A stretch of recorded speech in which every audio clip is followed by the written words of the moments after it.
उल्कामुकू राजा होता महाथोर, तयाची पत्नी होती सुंदर.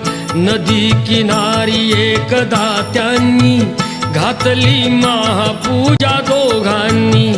आले एक नौका त्याच मार्गानी, नाव भरलेली पूर्ण द्रव्यानी. होती व्यापारी साधू बाण्याची, रीत पाहण्यास आला पूजनाची. उल्कामुकू त्यास बोले ऐकावे, व्रत नारायणाचे आचरावे. मनोइच्छित फळ मागावे, चरणी श्री हरीच्या लागावे. घराशी आला वाणी परतून, तयाची पत्नी होती शीलवान.